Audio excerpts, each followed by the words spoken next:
Hello everyone and welcome back to Erin Twibbles Around Aimlessly. I'm Erin, and on this channel I am documenting my husband and I's journey to being debt-free and becoming financially independent. And so one of the steps that we are taking in this, after we get our debts paid off, we really want to shift our focus to investing. And we are anticipating that this is going to happen in about October.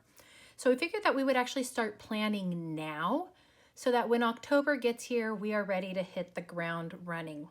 And I figured that since I am new to all of this, we have our retirement accounts, but those just kind of do a review every year in terms of allocation and let it go. But for actual intentional investing, we're new to this and we are learning the entire process from start to finish.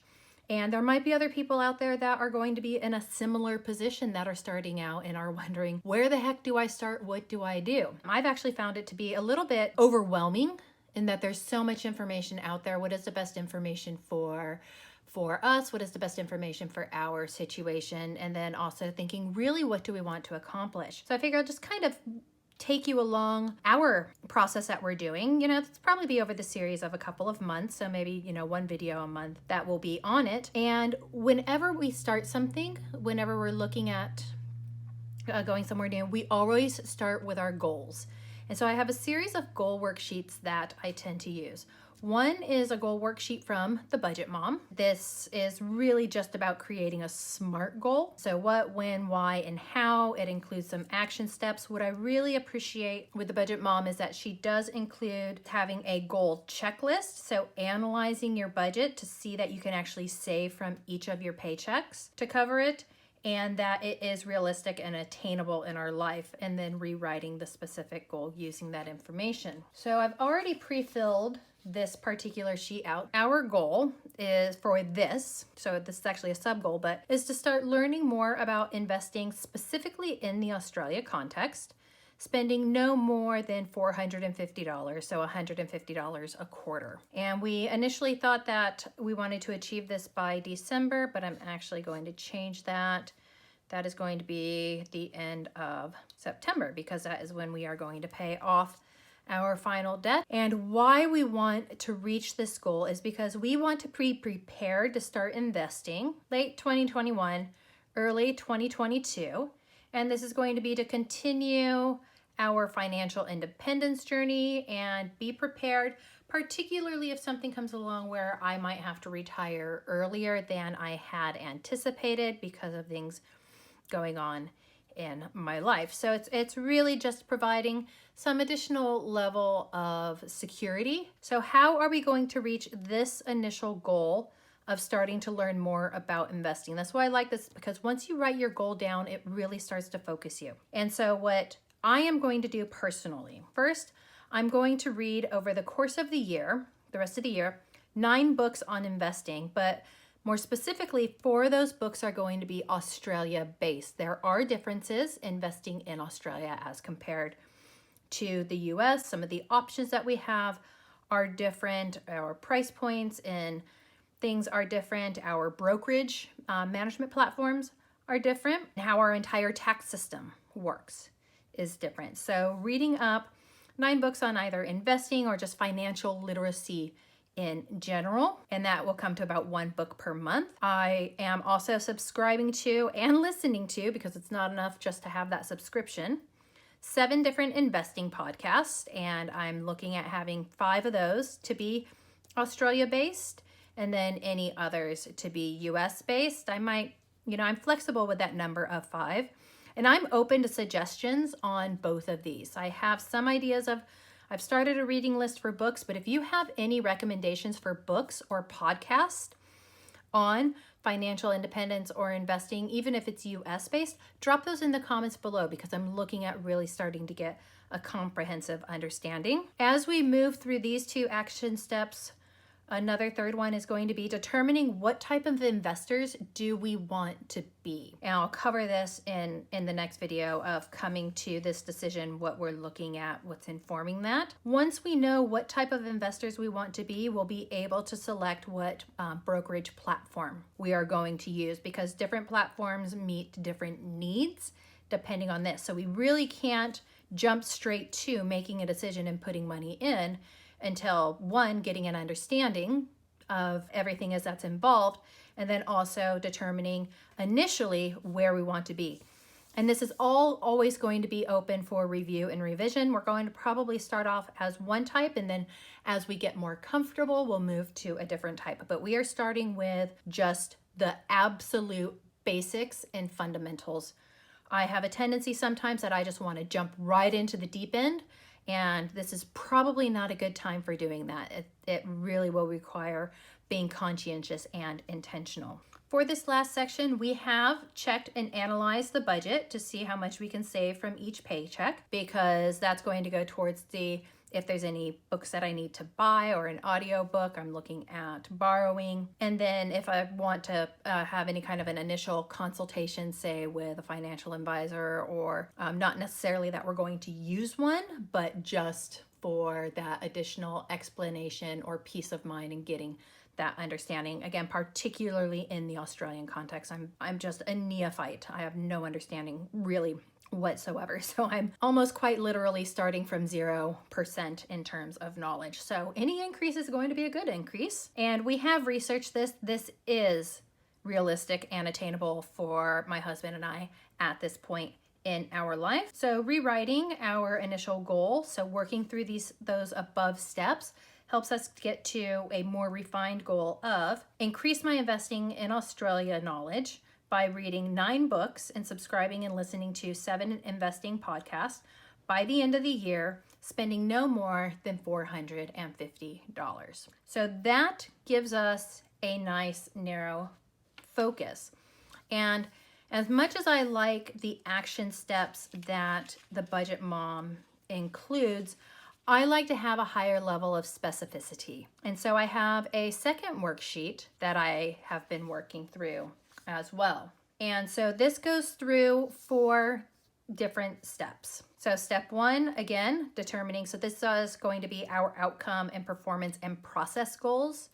So outcome is the big picture, identifying what skills or qualities that we need to accomplish this goal. So what do I need to develop personally as a new investor? Gosh, that's even weird to say. Coming up with our things that require immediate attention. These are going to be our performance goals. And so carrying over what we had come up with in that initial Budget Mom worksheet. So our big picture goal, so this is our really broad. So this is beyond just improving our knowledge. Improving our knowledge is just one component of this. Begin a serious investing strategy of $20,000 per annum in January 2022. And that will be spread out over the entire year. I've identified that I need to develop my financial and investing literacy, my Australia specific knowledge, so things such as the markets, franking credits, etc. that are in there. International markets, it's weird looking at the US now for me as an international market. Brokerage platforms and types of investing. These are the decisions that we have to make before jumping in. So our performance goals is, first, improve my knowledge by reading, listening, and watching. And considering that I'm at 0% right now, a conservative goal would be improving my knowledge by about 25%. Performance goal number 2, making decisions.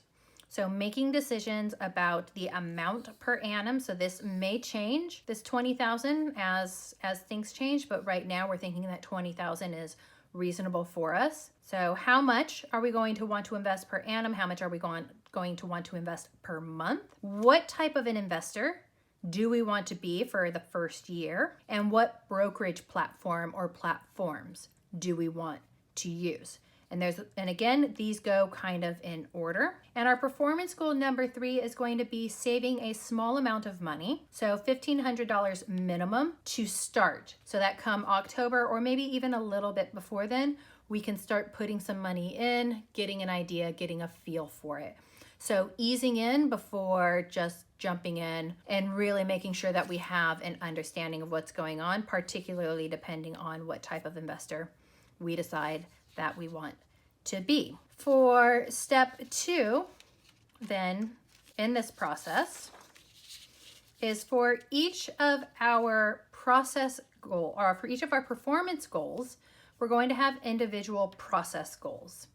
So process goals, these are our to-do list.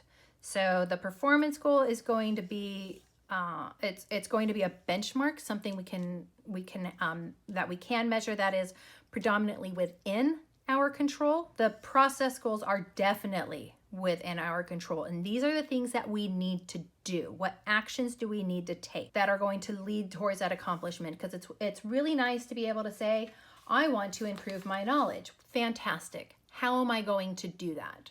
How much time am I going to devote to that? And so this is exactly what we sat down. Well, I sat down and I did, because these are kind of my goals for myself. My husband has his own. So for performance goal number 1, increase investing knowledge. So I want to have my knowledge increased by the 1st of June and ongoing through the 31st, and then ongoing after that, because you never stop learning. So process 1, creating a reading list of 9 books and reading 1 book per month, and then also following the authors on their different social platforms. So if they have a website or a blog or a YouTube channel or Instagram or anything like that, just to stay part of the discussion. I don't like to read a book and then forget it. But this also helps me slowly build up my knowledge, so I'm not all of a sudden following 9 new people with information coming from everywhere. I'm looking at building. Creating a podcast list. And again, if you have any recommendations for books or podcasts, drop them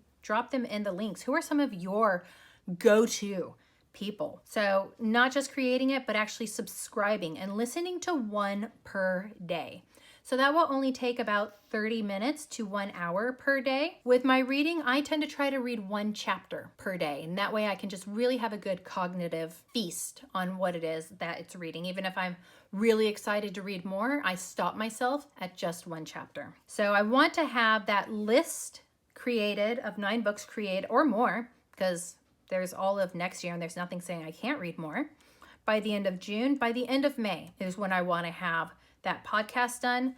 Also, getting through my library, because I have a lot of access to resources. So through my library, notifications, alerts, and digest for things, articles, blogs, things from the Financial Times, financial news, etc. So getting those notifications set up. Sometimes they're full articles, sometimes they're small blurbs. I figure I can probably read about 50 of those per month. So 1.5, maybe 2 per day or more on the weekends, just whenever I have time that I can fit that in. And I want to have those set up by the 5th. So this is really utilizing this last one, utilizing resources that I have that are available to me for free. Our second performance goal is saving $1,500. We want to do this by the end of September. So a first step for that was to review our budget for May to find extra money, and we actually have completed this already. Create a new temporary savings account to put that money into. And the reason why it's temporary is because eventually when we get that brokerage account, we'll have a linked account specifically for that. And then starting at the end of April, saving small amounts weekly. So this will become part of our Transfer Tuesdays, of these amounts that we're going to be putting over. And, just looking at anywhere from maybe $20 to $70 per week to get set aside. In conjunction with these, we're also going to be selecting what type of investor we want to be. When we have that, then selecting our brokerage platform. And a lot of options that we have for that. So just like in the US where you have heaps of options, we have heaps of options here. And so depending on what we want to do and how much money we want to spend, but we want to have this accomplished. We want to select by the end of May. So by the end of April, we want to have generated a list of Australian options. So what are the top 6 options in Australia? We're just about complete for that. I think, we've kind of got 5 out of 6 on there. Deciding what type of investor we want to be. This decision will need to be made by the middle of May. And so my husband and I are in discussions on this because this has to be a joint decision. And something I have a tendency to always skip is reading the fine print to fully understand the fees that are involved. So reading position statements, following all the different rabbit trails, which some of them have some serious rabbit trails, breaking out the calculators, visiting different forums. Reddit, I'm finding, is fantastic. And again, having that understanding by the middle of May. Because without understanding all of the fine print, we're not going to make an optimal decision of the brokerage platform that we want to use. So we'll be working through these, and I'll be giving kind of updates of how we're going month by month. It'll just be part of my monthly recap, monthly updates. Step 3 is coming up with our commitment strategy, and then also identifying any roadblocks that we are going to have. So what is going to interfere with our progress? Identifying at least 3 different roadblocks. So I'm thinking ahead. What are our anchors going to be? What are our strategies going to be? What are the balloons that are going to lift us up and over these roadblocks that we're going to have? Okay, so for us, for step 3, commitment and monitoring our progress, commitment strategy, here I am. I am sharing my journey. I'm sharing our goal. I'm sharing my decision-making processes here on YouTube and getting input from other people. I'll be creating trackers for a visual reminder of progress. But there's always going to be those roadblocks. So for me, number 1, lack of motivation due to low self-efficacy, but mainly entrenched attitudes towards investing. I have a tendency to fall back into, oh, I've waited too long, I'm in my 40s, it's too late, it's not going to make a difference. But moving beyond that and realizing that even though I'm starting later, I can still start. And so this is remembering my why, and then following inspirational investors. And again, if you have any suggestions of people that you find inspiration from, if you are on an investing journey, let me know. Roadblock 2 is just self-doubt due to a perceived lack of knowledge and perceived lack of capability. And this is just increase my knowledge. I have access to a lot of free resources. I have access to a lot of great people and network, to learn more, just to become more comfortable with it and not, just feel like such a noob. Roadblock 3, flat out fear. Investing is a little bit scary in that there is risk involved, and I know determining how much risk we want to take as a part of the process. And so for that, looking at the evidence. And so trying to keep my emotions out of it, talk about it with others, or even talk about it to myself and sharing my self conversations with others, and neither try nor expect to be perfect. We're going to get it wrong. We're going to make mistakes. We're going to do things different than other people are doing. And we're probably going to have people go, oh, why are you doing that? You should be doing this. You should be doing that. Learning to become comfortable with our decisions about our money and not letting it be driven by what other people are telling us. And that's where all of that knowledge is going to come into play as well. And then finally, step 4, and this is the one that I'm really struggling with, and that is rewarding ourselves along the way. As we achieve these different goals, these performance goals, what are we going to do? What am I going to do for myself? So when I increase my knowledge, what should my reward be for reading 9 books? What should my reward be for saving $1,500? What should my reward be for making decisions about the amount that we're going to transfer or the type of investor we are going to be? And these can either be, monetary or non-monetary rewards. And I really just don't know. I'm confuzzled really on that. So, for example, for reading the books, if we stay under budget, under that $450 in budget. So if I borrow a book, so from somebody or from a library, maybe giving myself half of that money and putting the other half towards our investment account. Looking at the prices of some of our books, they range between $25 and $35. But I have a free library membership. I actually have access to any library throughout the entire country. So there's really not too many books that I cannot get. Saving $1,500, what kind of a reward should I give myself for that? So if you have any ideas on rewards, what are some of your favorite rewards? What are things you like to do for yourself, monetary or non-monetary? Drop it down in the comments and let me know. So that is our general starting point. We will, of course, be tracking our progress as I like to do in everything. And so I have started up my goal tracker actually. So this is my new one down here at the bottom. I've started determining books. So the first 3 books that I've decided on. So book 1 was in April. I've actually finished that, and that was The Barefoot Investor. I will be moving on to Mindful Money. This is another Australian-based book. And then in June, book number 3 will be Rich Dad, Poor Dad. I've got room for 6 more. Getting these books read and out of the way has me on track for really this this next step, this action step of determining what type of investors we want to be, and then from there we'll be selecting what platform to use. So that'll be the next thing that I cover, is the options that we had in terms of what type of investor and how we come to a decision for us for at least our starting point. So this is going to be our journey, our newest journey, our newest foray going forward. If you're interested in following along, by all means do so. If you found this video to be interesting of how we are going about setting our goals and slowly wading into the water of investing, go ahead and give this video a thumbs up. Otherwise, that is all that I have for this. Sorry, video went a little bit long, but with goals, sometimes working through those processes, hey, it happens. As always, choose kindness, show gratitude, always keep a positive mindset, and I will see you in the next video. Bye.